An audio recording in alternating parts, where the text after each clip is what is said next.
Good morning, everybody. It is Tuesday, October 11th, and this is another episode of Conscious Conversations. Today, we are focused on compassion and patience. But before we do that, go ahead and grab coffee, grab water, do what you need to do, grab some tea. I'm going to make sure that we're on the proper channels, and then we are going to get started. Go ahead and in the chat box, say good morning so that I know who is here with me. This is a wonderful topic, one that has been really kind of going on in our world for quite some time. And I'm excited to bring this through. So often we have conversations around business or finances. And, this all started many episodes ago from this place of uncertainty. A lot of things were going on with the market, both financially, as well as what was happening from a real estate perspective. We had a lot of unanswered questions that were going on there in the early parts of the summer. And we're still seeing the aftermath of that. Over the course of the last 2 years, we've seen COVID, and we have seen what looks like the beginning signs of a recession that's going to show up in 2023.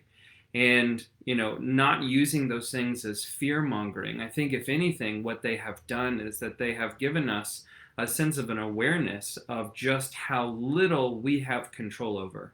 Again, we have many of those that are in our world that are in Florida, those that are in Fort Myers.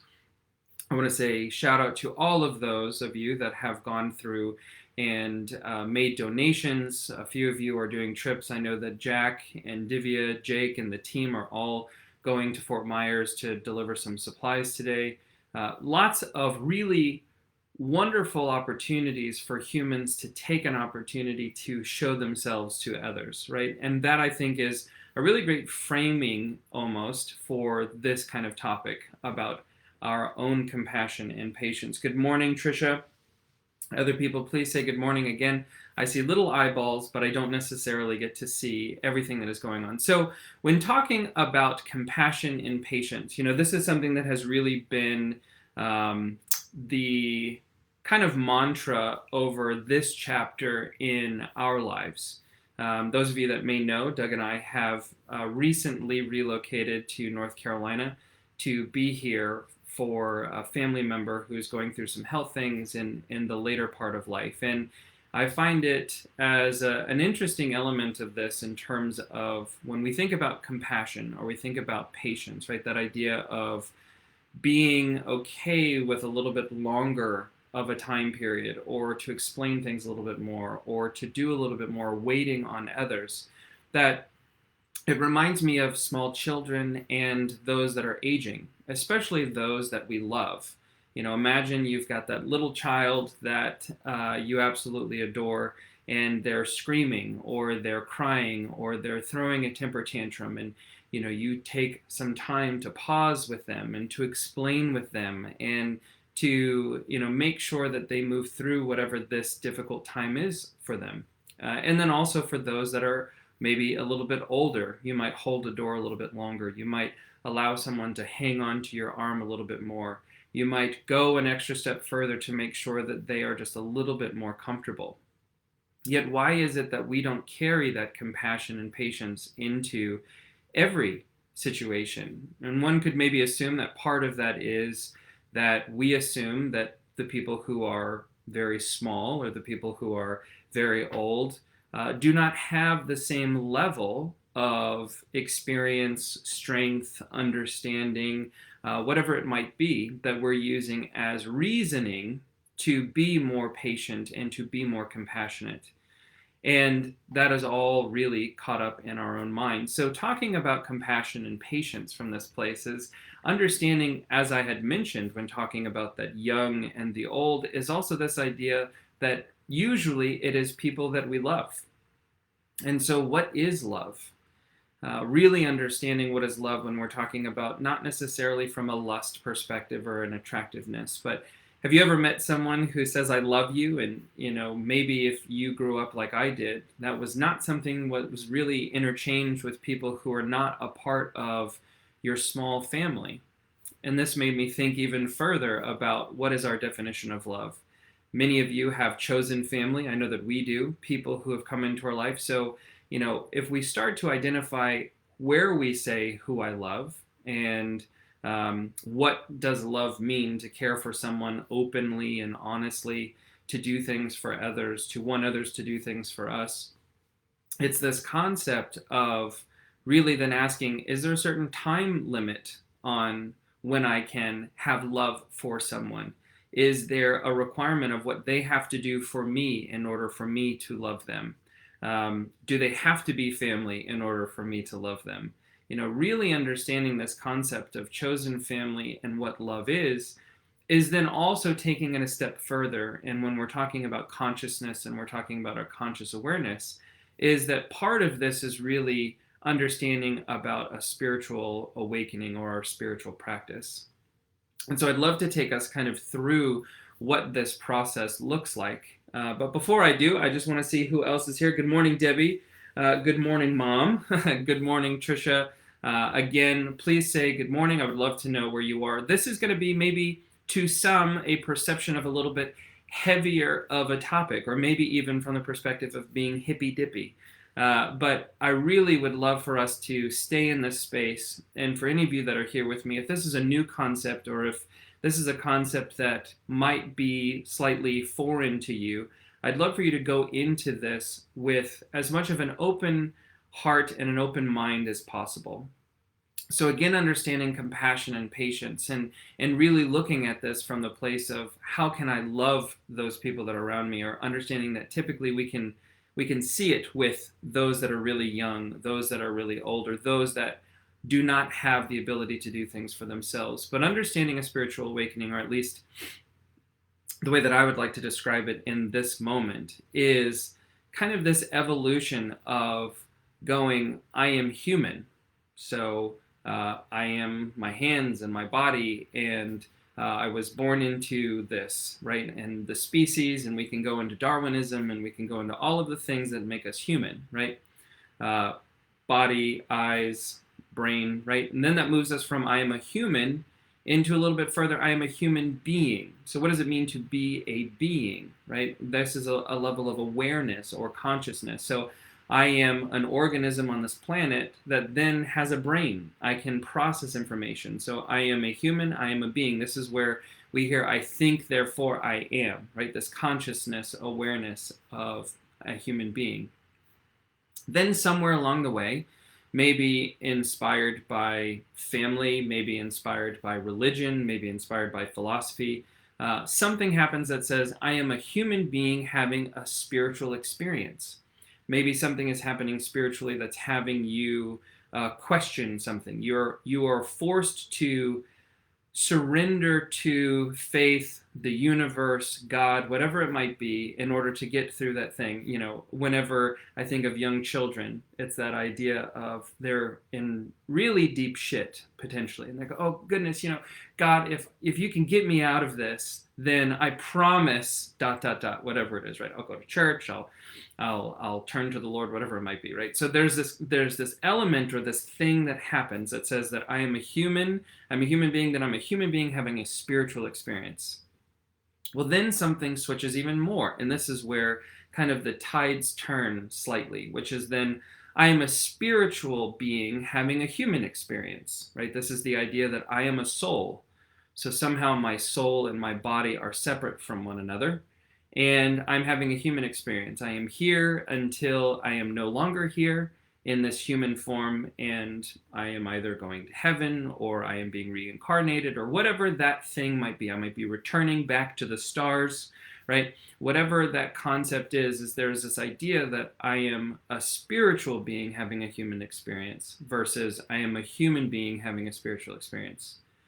Well, then we take that even further, and then we go, well, if I am a spiritual being having a human experience, well, then I'm a spiritual being. So what does that mean in terms of this soul? And what is it connected to? And what is larger than what is going on in my world or my today or whatever it might be?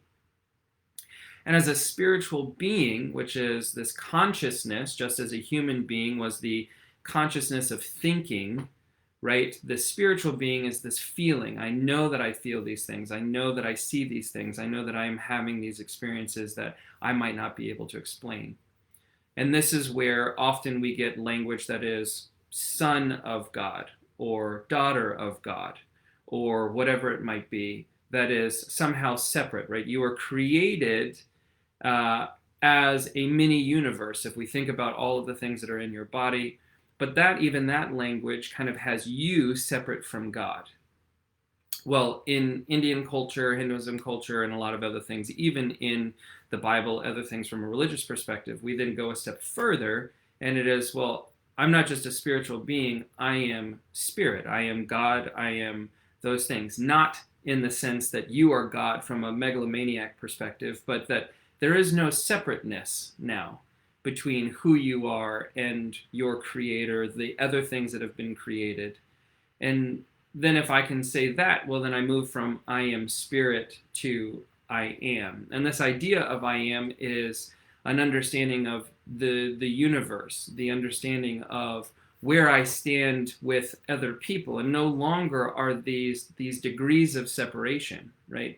If I was created in God's image, well, so was trees, and so was grass, and so were those people that I interact with. And so there's this removal of separateness that happens, which then says, where we hear in scripture and other things of love thy neighbor as you would love yourself, right? Or treat others the way that you want to be treated, or do unto others the way that you want done unto you. Or, we hear in the Tao Te Ching, right? Do for others, and then you, all of the things that you need will be fulfilled. And so full circle, right, kind of running through that very, very quickly of that spiritual awakening of going, I am a human being, I'm a human being having a spiritual experience, I am a spiritual being having a human experience, I am a spiritual being, I am spirit, I am. Well, then says, there is no us versus them. There is no winning team and losing team. There is no enemy and those that are a part of you. It is all one. And so when we think about compassion and patience and the way that we interact with others is, why don't I look at that stranger as if they were my aging grandmother? Or why do I not look at that new interaction with someone the way that I would have the same level of patience with a small child? And so when you are guided by your heart in this place of moving through life from a place of compassion and patience, we move from being self-centered to a more centered self, right? This is that idea also of understanding that when you are grounded in who you are, what you are, how you interact with others, then it also allows you to have an impact on the world around you far more than the world around you having an impact on you, in this idea of the chaos and the hate and the hurt and all of the things that we could get caught up in, is making sure that we're allowing this idea of compassion to be your compass, allowing compassion to be the thing that guides you in your interactions with others. And so I'm curious, I know that that was a lot, but I would love to hear from you of just kind of an understanding, or what are you hearing? Are you hearing things for the first time? Are you hearing things differently? Are you seeing opportunities in your own world in terms of where you can bring in compassion and patience forward into the way that you interact with others, in the way that you move through your day-to-day, right? That question of how can you bring compassion and patience into your interactions with others and with yourself. So let's go ahead and see where we are. Good morning, good morning, good morning, Shantae. So understanding, good morning, Case. Good morning, Doug. So understanding these kinds of concepts of where are you being guided, and where are the things that are going on in your world affecting you, and how are you able to move through things just a little bit kinder, a little bit with more compassion, with a little bit more patience. And I'm curious, and it's something that we all have to test and we all have to practice, which is why I love that it is called a spiritual practice, or a practice in general, from that same place that is, when someone is practicing medicine or someone is practicing law, that idea is from this kind of place of the definition of practice, right, is the act of incorporating an idea, a philosophy, whatever it is, not just theorizing about something, right? So I'm not just reading about medicine. If I am practicing medicine, well, then it is the act of incorporating those things into my daily activities. If I am reading about something, right, that is to learn something. To know something is to do it.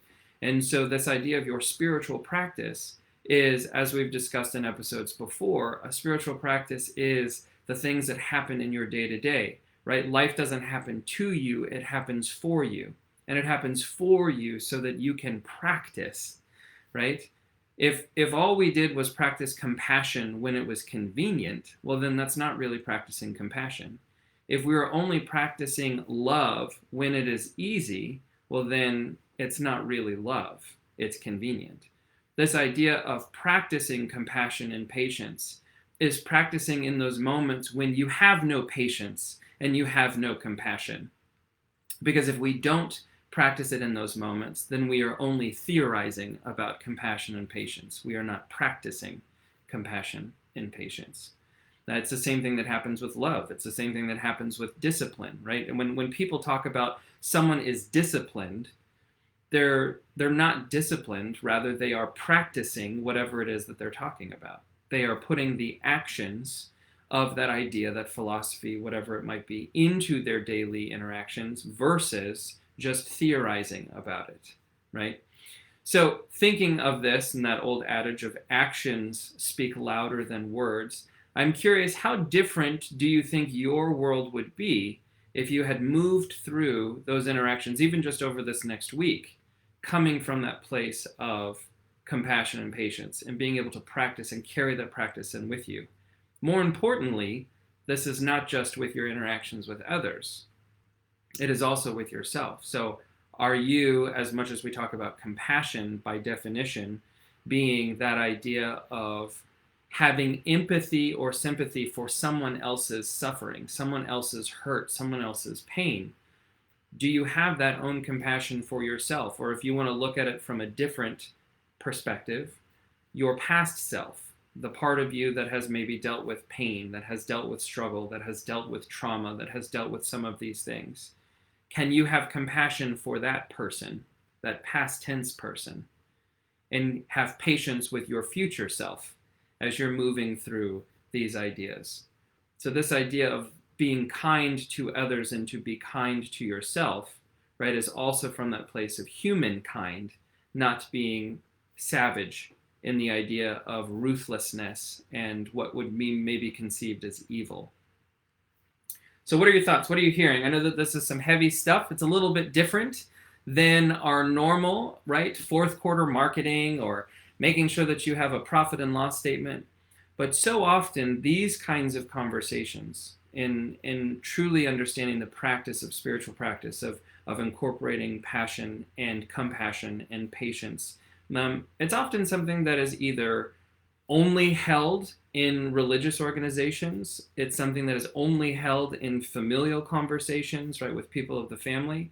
And one of the most important things for me is wanting to break down those barriers of where we're having conversations, these conscious conversations, if you will, of bringing them forward and making sure that there's something that you carry into your day and maybe challenging your thinking slightly. So would love to hear from you. Kind of what are you hearing? What are some ahas? What's some feedback that you have?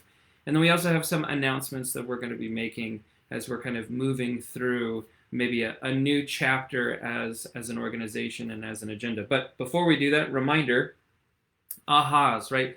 You giving an aha is you helping others. It is when you write something down, that is also your ability to learn and to make sure that you're embedding a new philosophy, a new understanding, maybe intentions, your intentions of how can you bring compassion and patience into your interactions with others and with yourself this week.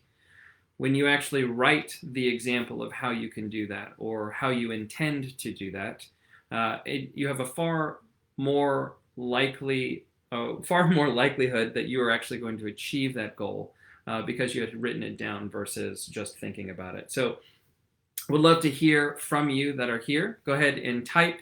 Let me know what you're thinking. While you do that, I'm going to take a sip of tea.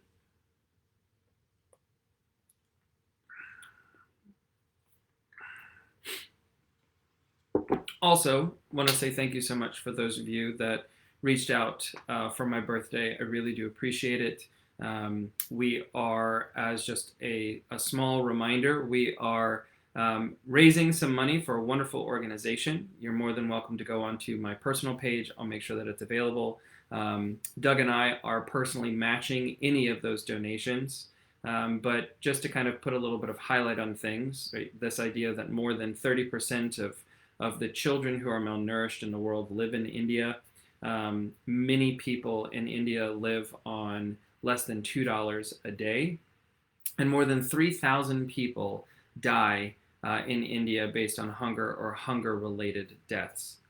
And so, being in a place of blessings, in a place of abundance that we all might be in, and I don't know your own personal story, but if you have the ability to give, knowing that $20 really does stretch very far. It helps a child eat for an entire academic school year. There's a lot of good that can be done. Don't get me wrong, we have a lot of people who are hurting here in America. And one of my goals in this next trip around the sun is to make sure that we are doing more to be able to give back and to make sure that we are practicing compassion and patience for those others that are suffering.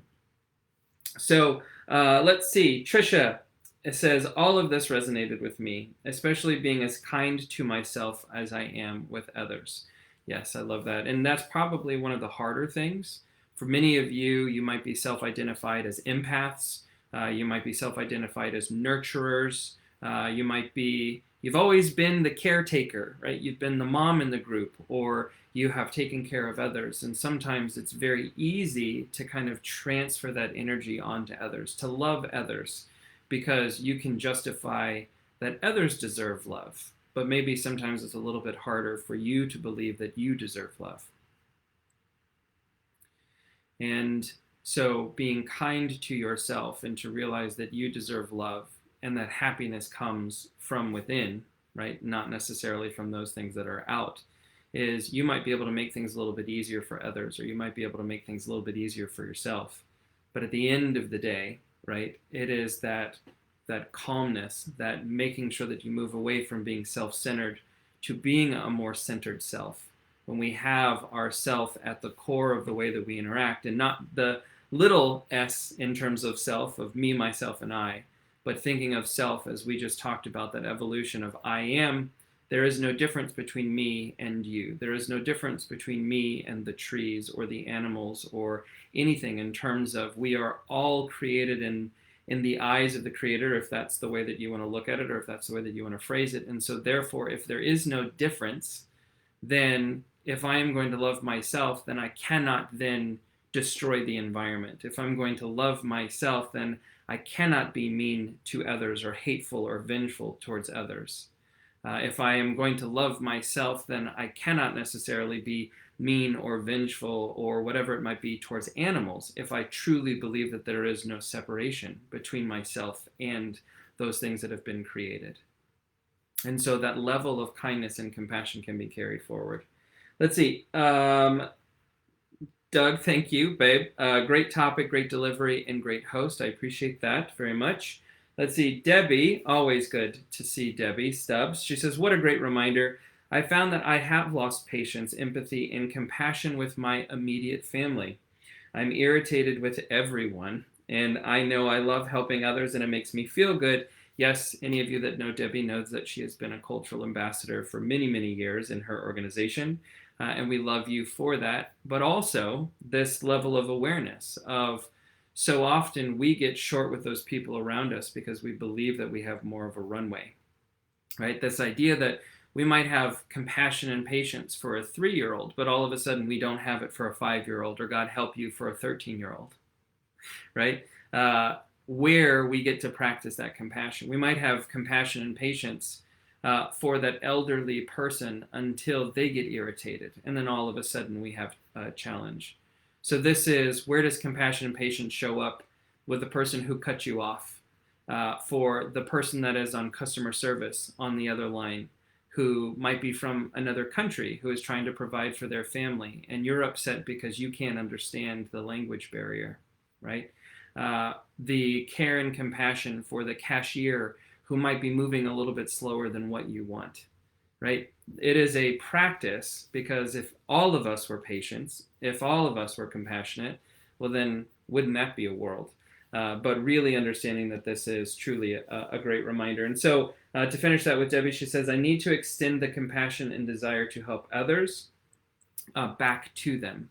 And I think that is a wonderful thing to say. All right, any more ahas? We've got some new eyes maybe with us. This was obviously a little bit of a heavier topic, but I would love to get some more of your answers, some more of your feedback, some more of the things that are there for you, right? So as a little note for this will be the last conscious conversation in this form for a little while. And for a little while, I mean just a few weeks, because we are looking to bring you more diverse content, to bring you more opportunities of incorporating these types of conversations into your day-to-day. We are reshaping what has been kind of the core foundation of what we want to do. Very much have we been focused on and having talks about establishing a nonprofit organization, making sure that we kind of shift a little bit more into this kind of conversation. I'm always guided by making sure that we have classes, that we have courses, that we have community, that we have a conscious community, that we are breaking down again those barriers of some of these conversations and things that are there.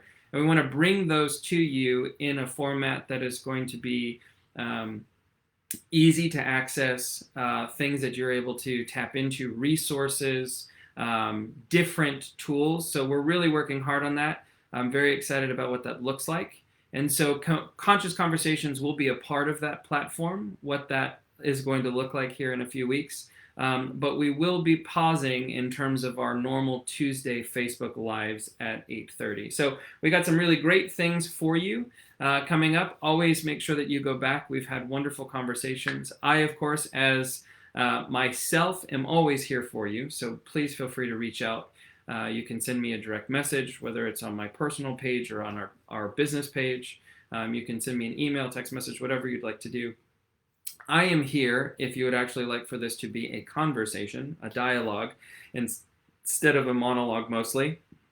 But I do want to say thank you so much for those of you that have been with us. You know, it really is great. We have this core group of individuals that have been showing up consistently for each and every episode, and I do truly appreciate that. And so please do not think that I am abandoning you or leaving you at all. We are just looking to make sure that we can't elevate the conversation and the topics that are coming to you maybe just a little bit more.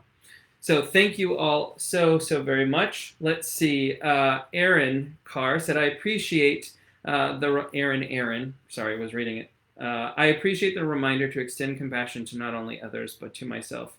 Needed to hear that this morning. Thank you, Michael. It's always a pleasure to hear you speak. I appreciate that very much. Appreciate you all very much. And as Doug said, we are very excited about what that next element is going to look like.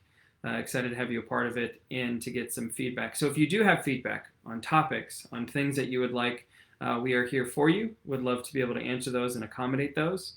And we will have some conscious conversations for you soon in a little bit of a different concept. All right. Everybody have a wonderful Tuesday. I hope you have a great week. See how you can carry compassion and patience into your interactions with others and yourself this week. And if you need anything, let me know.